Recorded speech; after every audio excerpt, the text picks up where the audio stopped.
बिस्मिल्लाहिर्रहमानिर्रहीम। Welcome to subjective part video of CS435 cloud computing. जो कि ऑब्जेक्टिव और एमसीक्यूज़ हैं वो आप मिड टर्म प्रिपरेशन की वीडियो से देख सकते हैं। वहाँ पर मैंने शेयर कर दिए हैं जो भी इंपॉर्टेंट एमसीक्यूज़, रिपीटिंग एमसीक्यूज़ हैं।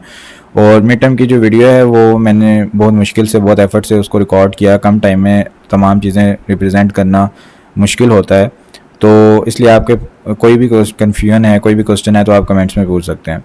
ये जो वीडियो है इसमें मैं सब्जेक्टिव पार्ट शेयर करूंगा क्योंकि काफ़ी लोग स्टूडेंट्स के क्वेश्चन थे कि वीडियो में सब्जेक्टिव कौन से हैं, एमसीक्यूज़ कौन से हैं। तो बाय चांस मुझे जो सब्जेक्टिव पेपर है, जो पूल है पूरा सब्जेक्टिव पेपर का, उसमें से more than half of the pool मेरे हाथ लग गया। तो मैं ये सब्जेक्टिव क्वेश्चन आपसे शेयर करूंगा। अगर आपके 2 क्वेश्चन 3 मार्क्स के आते हैं और 2 क्वेश्चन 5 मार्क्स के आते हैं तो इंशाल्लाह इसमें से एटलीस्ट 3 क्वेश्चन आपके पेपर में ज़रूर आएंगे। बाकी आपकी लक पे डिपेंड करता है और अल्लाह की मर्ज़ी, जो भी होना है। फिर आप अपने लिए दुआएं करवाएं ताकि आपका पेपर आसान आए और रिपीटिंग पेपर आए जो बाकी स्टूडेंट्स का भी आता है। तो अभी हम देखते हैं कि हमारे पास कौन कौन से ये क्वेश्चन हैं। टोटल जो मेरे पास क्वेश्चंस आए हैं पूल में से वो 39 क्वेश्चंस आए हैं। आप इनको प्रिपेयर कर लें तो इंशाल्लाह आपका सब्जेक्टिव पार्ट मैक्सिमम प्रिपेयर हो जाएगा। बाकी ऑब्जेक्टिव के लिए आप मिड टर्म प्रिपरेशन वीडियो देख सकते हैं जिसका लिंक मैंने ऊपर राइट टॉप पर शेयर कर दिया।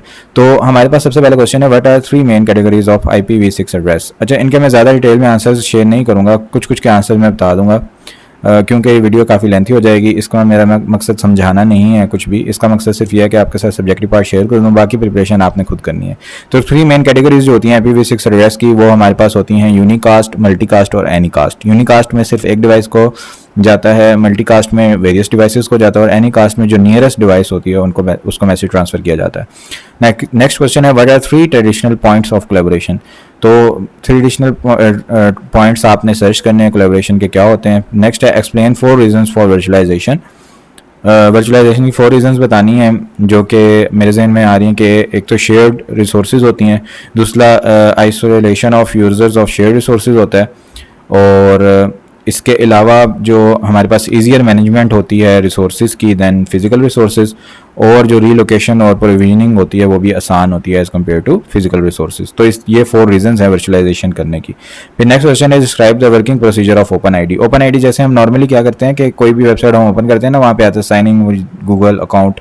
तो आप इसको अपने अल्फाज में लिख सकते हैं, ज़रूरी नहीं है कि आपने स्लाइड्स का रट्टा लगाना है। तो उसके लिए क्या होता है कि आप ओपन आईडी का जो प्लेटफॉर्म होता है उस पर आपका अकाउंट पहले से बना होता है। जो न्यू प्लेटफॉर्म है आप उसके ऊपर कहते हैं कि मैंने ओपन आईडी के प्लेटफॉर्म से लॉगिन करना है, तो आप ओपन आईडी के प्लेटफॉर्म पर रेफर कर दिए जाते हैं। वहाँ पर आप लॉगिन करते हैं, ऑथेंटिकेट करते हैं और आप जो प्लेटफॉर्म होता है उस पर वेरीफाई हो जाते हैं एज एन ऑथेंटिक यूज़र, और वहाँ पर आपको लॉगिन कर दिया जाता है with help of open ID. Next question है, explain the 5 essential characteristics of cloud computing. ये हमने रैम्बो से याद किया था, जिसमें R से हमने रिसोर्स पुलिंग, E से रैपिड इलास्टिसिटी, M से मेजर्ड सर्विस, B से broad network access and O से ऑन डिमांड सर्विस। तो ये हमारे पास 5 एसेंशियल कैरेक्टरिस्टिक्स हैं। इनको हल्का हल्का एक्सप्लेन करने के लिए एक एक 2 वर्ड्स मैंने आपको बताए थे मिड टर्म प्रिपरेशन वीडियो में। Explain the 5 characteristics of public cloud. Public cloud की कैरेक्टरिस्टिक्स अलग हैं, क्लाउड कंप्यूटिंग कैरेक्टरिस्टिक्स अलग हैं। तो पब्लिक क्लाउड की कैरेक्टरिस्टिक्स आप देख लीजिएगा, 5 से ज़्यादा, उसमें से कोई भी 5 आपने याद करनी है। जनरली जो मेरे माइंड में आ रही हैं वो मैं आपसे शेयर कर देता हूँ कि एक तो ये कि जो हमारे पास क्लाउड कंप्यूटिंग की सोर्सेज होती हैं वो यूज़र को विजिबल नहीं होती, उनकी लोकेशन का नहीं पता होता वो कहाँ पे हैं, और अगर पता भी चल जाए तो एग्जैक्ट जो सर्वर है उसका पता नहीं चलता। दूसरा ये कि जब यूज़र ने कोई डाटा डिलीट करवाना है या कुछ भी करवाना है तो उसको ट्रस्ट का मसला आता है। और इसके अलावा हमारे पास जो प्रोविजनिंग होती है रिसोर्सेज की वो डायनेमिकली होती है, और इस तरह से आप डिफरेंट कैरेक्टरिस्टिक्स पब्लिक क्लाउड की देख सकते हैं कि हमारे पास जो यूज़र्स की जो सारी रिसोर्सेज होती हैं, जो वर्कलोड होता है वो डिस्ट्रीब्यूटेड होता है डिफरेंट यूज़र्स में, और हैकर्स के और मिलिशियस यूज़र्स के आने का डर रहता है। तो ये आप देख सकते हैं different characteristics of public cloud. इसके अलावा हमने देखना है कि discuss the different cloud computing models, cloud computing deployment models. Deployment models में हमारे पास होता है private cloud, public cloud, hybrid cloud और कम्युनिटी क्लाउड। तो इसकी भी मैंने आपको थोड़ी थोड़ी एक्सप्लेनेशन दी हुई है मिड टर्म की वीडियो में, आप वहाँ से देख सकते हैं। Explain the 3 tears of world wide connectivity. World wide connectivity में 3 टीयर्स होते हैं। टीयर 1 में हमारे पास इंटरनेशनल प्रोवाइडर्स होते हैं, टीयर 2 में हमारे पास रीजनल प्रोवाइडर्स होते हैं, रीजनल ISPs होते हैं जो इंटरनेशनल प्रोवाइडर्स के साथ कनेक्ट हुए होते हैं, और टीयर 3 में हमारे पास लोकल जो हमारे पास ISP इंटरनेट सर्विस प्रोवाइडर्स होते हैं जो घरों में यूज़र्स को इंटरनेट प्रोवाइड कर रहे होते हैं, वो हमारे पास टीयर 3 पर होते हैं। What is the template in virtual cluster, explain it's concept. Template क्या होता है कि हमारे पास डिफरेंट वर्चुअल क्लस्टर्स में डिफरेंट कंप्यूटर्स होते हैं, डिफरेंट वर्चुअल मशीन्स होती हैं, हर किसी के लिए हम अलग अलग काम करने के बजाय एक डिस्क ड्राइव बना लेते हैं जिसके अंदर ऑपरेटिंग सिस्टम इंस्टॉल्ड होता है, tools, libraries, software pre defined installs होते हैं। तो ये टेम्पलेट कराता है और हम इसको ईजिली तमाम वर्चुअल क्लस्टर्स पे इंस्टॉल कर सकते हैं। Name and briefly describe common security threats in cloud computing. Security threats आप देख सकते हैं, कोई भी 5 आपने याद करने हैं, ठीक है, सारे याद करने की जरूरत नहीं है। इसके अंदर हमारे पास ईव ड्रॉपिंग का थ्रेट होता है, मलिशियस इंटरमीडिएट थ्रेट होता है, डिनायल ऑफ सर्विस होता है, और बाकी आप देख सकते हैं। Enlist any 3 cloud service models. Service models हमारे पास जो होते हैं internet as infrastructure as a service और प्लेटफॉर्म एज अ सर्विस और सॉफ्टवेयर एज अ सर्विस। और अगर आप इनके डिप्लॉयमेंट मॉडल्स के फर्दर डिज़ाइन देखें तो हमारे पास software as a service over platform as a service होता है, platform as a service over infrastructure as a service होता है, और प्लेटफॉर्म एज अ सर्विस के ऊपर होता है हमारे पास software as a service over platform as a service over infrastructure as a service. तो ये डिफरेंट हमारे पास मॉडल्स होते हैं। What are different types of standard internet. Standard internet की हमारे पास डिफरेंट टाइप्स में मेरे ख्याल से स्विच्ड, ब्रिज्ड और एक और होता है, 3 टाइप्स होती हैं इसकी। What are the different types of ethernet addresses. Ethernet addresses में हमारे पास यूनिकास्ट होता है, मल्टीकास्ट होता है और ब्रॉडकास्ट होता है। इसकी क्लासेस भी हैं, वो भी इंपॉर्टेंट है, वो भी देख लीजिएगा। Right 4 advantages of storage area network. Storage area network के 4 एडवांटेजेस बहुत ही ज़्यादा इंपॉर्टेंट है, ये आपने प्रिपेयर कर लेने हैं। इसके अंदर जो मेरे जहन में आ रहे हैं वो ये है कि रिलायबिलिटी आ जाती है हमारे पास, अवेलेबिलिटी आ जाती है, और बैकअप हमारे पास इजी हो जाता है, और कंपेटिबिलिटी आ जाती है डिफरेंट ऑपरेटिंग सिस्टम्स और फाइल सिस्टम्स के साथ। तो इस तरह के इसके एडवांटेजेस हैं, वो आप देख सकते हैं। Name the states in which a virtual machine can reside. तो वर्चुअल मशीन की 4 स्टेट्स होती हैं, वो लिखनी है, जो कि हमारे पास है पावर्ड ऑन, पावर्ड ऑफ होती है, सस्पेंडेड होती है, पॉज्ड होती है और पावर्ड ऑन होती हैं। 4 स्टेट होती हैं। Which network technology would you use to develop a secure internet connection over a public network, explain briefly. तो इसके लिए हमारे पास वर्चुअल प्राइवेट नेटवर्क होता है जो कि आईपी टनलिंग का कॉन्सेप्ट इस्तेमाल करता है। आईपी टनलिंग के जरिए हम जो भी डाटा ट्रांसफर करते हैं वो पब्लिक नेटवर्क पे जो राउटर डिवाइसेज या जो भी हमारे पास बाकी यूजर्स होते हैं उनको विजिबल नहीं होती। Explain briefly cloud usage monitor and its purpose. Cloud usage monitor जो होता है ये हमारे पास यूजेज देखता है कि कितना यूज़ हो रहा है, और इसके अंदर हमारे पास डिफरेंट एजेंट्स होते हैं, और पे पर यूज़ या चार्ज पर यूज़ के लिहाज से यूज़र से फिर चार्ज कर दिया जाता है। तो ये रिसोर्सेज का यूजेज देख रहा होता है। टाइप्स और formats of cloud usage monitor. जो इसके टाइप्स और फॉर्मेट्स हैं उसके अंदर हमारे पास मॉनिटरिंग एजेंट होता है, पोलिंग एजेंट होता है, और उसके अलावा एक और होता है जो पिंगिंग करता है, उसको क्या कहते हैं, थोड़ी देर बाद जो चेक करता है। तो ये आप देख सकते हैं। Give 2 examples of software as a service. Software as a service की कोई भी 2 एग्जांपल देनी है तो जीमेल हम यूज़ कर रहे होते हैं, माइक्रोसॉफ्ट ऑफिस 365 है, ये भी एक सॉफ्टवेयर है, टेलियो एक सॉफ्टवेयर है, salesforce.com, ये डिफरेंट इसके एग्जांपल हैं, कोई भी 2 आप यहाँ पर लिख सकते हैं। Describe the working procedure of open ID, ये रिपीटेड क्वेश्चन है, हमने ऊपर भी देखा था, और ये बहुत इंपॉर्टेंट है। ये 2 बार इसलिए लिखा हुआ है कि ये बहुत बार रिपीट हो रहा है एग्जाम में, तो आप इसको लाजमी डिटेल में देख लीजिएगा from the slides. Identify the threat in figure and briefly explain how it works. ये जो फिगर में हमारे पास थ्रेट है, इसके अंदर हमारे पास एक क्लाउड कंज्यूमर है और दूसरी तरफ हमारे पास कंप्रोमाइज्ड वीएम है और मलिशियस इंटरमीडिएट डिवाइस बीच में। ये नहीं लिखा होगा डिवाइस कौन सी है, बस यहाँ पे बाकी फिगर बनी होगी। तो ये जो हमारे पास थ्रेट है ये है मलिशियस इंटरमीडिएट का थ्रेट, और इसको हमने ब्रीफली एक्सप्लेन करना है। और आइडेंटिफाई हमने कर लिया मलिशियस इंटरमीडिएट है, और एक्सप्लेन थोड़ा सा करना है कि हमारे पास कंज्यूमर और वर्चुअल मशीन के दरमियान इंटरमीडिएट यूज़र आ जाता है जो ओरिजिनल मैसेज को रीड करता है और अपडेट करके आगे भेज देता है। तो इस तरह से आप इसको एक्सप्लेन कर सकते हैं। What are the processing modes in cloud computing. उसके बाद है types of VM migration.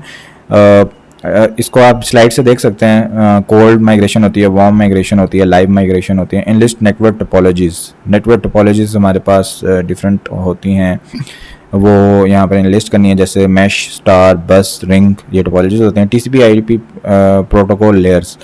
Layers इसके अंदर हमारे पास एप्लीकेशन लेयर होती है, ट्रांसपोर्ट लेयर होती है, network layer, data link layer और physical layer. What is magic in cellular networks. Magic जो हमारे पास 4G नेटवर्क्स थे उनमें आया था कॉन्सेप्ट, और इसके अंदर आप देख सकते हैं कि हमारे पास ग्लोबल इंटीग्रेशन होती है, कस्टमाइज्ड कस्टमर सपोर्ट होती है, एनीवेयर अवेलेबल होता है, और इस तरह की आप डिफरेंट चीज़ें इसमें देख सकते हैं। वायरलेस कनेक्टिविटी होती है, वायर्स नहीं होती। Implementation levels of virtualization. Implementation levels different आप देख सकते हैं, जो हमने मिड टर्म प्रिपरेशन वीडियो थी उसमें मैंने कवर किया था, OLE के नाम से हमने इसको याद किया था, तो वो आप देख सकते हैं। Operating system level, hardware level, जो भी डिफरेंट लेवल्स हैं। Classes of VM architecture. ये भी आप देख सकते हैं इसकी क्या क्लासेस हैं। नेक्स्ट है टाइप ऑफ हाइपरवाइजर आर्किटेक्चर। ये भी मिड टर्म वीडियो में मैंने कवर किया है, जिसके अंदर हमारे पास एक मोनोलिथिक होती है और एक माइक्रो कर्नल होती है। टाइप्स ऑफ वीपीएन, वीपीएन की 2 टाइप्स होती हैं, रिमोट वीपीएन और point two point VPN. Business drivers for cloud computing, cloud computing के बिजनेस ड्राइवर्स आपने देखने हैं कि क्या होते हैं। इसके अंदर एक आईटी कैपेसिटी प्लानिंग होता है, इसके अलावा और बाकी चीज़ें होती हैं जो इनको ड्राइव करती हैं to adopt to the cloud computing.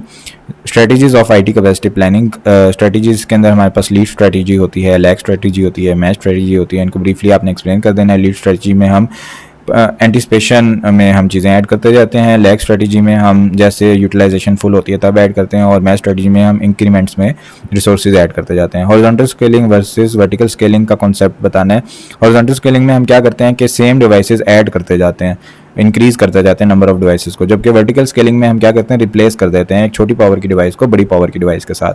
फिर हमारे पास बेनिफिट्स ऑफ क्लाउड कंप्यूटिंग है, इसको भी आप कवर कर लीजिएगा कि क्या इसके बेनिफिट्स होते हैं। जो मेरे जहन में थोड़े बहुत इसके बेनिफिट्स आ रहे हैं वो ये हैं कि हमारे पास जो रिसोर्सेज का अनलिमिटेड पूल अवेलेबल होता है, और हमारे पास ग्रेन लेवल काफ़ी कम होता है। 1 GB में भी अगर हमने रिसोर्सेज को इंक्रीज़ या डिक्रीज़ करना है तो हम कर सकते हैं, और शॉर्ट टर्म यूजेज के लिए हम पे पर यूज़ का कॉन्सेप्ट अप्लाई कर सकते हैं। डिफरेंट बेनिफिट्स हैं जो आप देख सकते हैं। Common characteristics of multi tenant applications, multi tenant applications की भी आपने कॉमन कैरेक्टरिस्टिक्स देख लेनी है कि आइसोलेशन होनी चाहिए हर यूज़र के लिए, बैकअप हर यूज़र का अलग होना चाहिए, इमीडिएट सर्विस होनी चाहिए। तो ये तमाम कैरेक्टरिस्टिक्स आप देख सकते हैं जो इंपॉर्टेंट है। What are modular data centers? Modular data centers हमारे पास वो होते हैं कि एक ही डाटा सेंटर को एक किसी कंटेनर की फॉर्म में रख लिया जाता है, जिसके अंदर कूलिंग सिस्टम भी होता है, सर्वर्स, इंटरकनेक्शन, सारी चीज़ें होती हैं, और आप उनको फिर इजीली इंस्टॉल कर सकते हैं। तो ये हमारे पास मॉड्यूलर डाटा सेंटर्स होते हैं।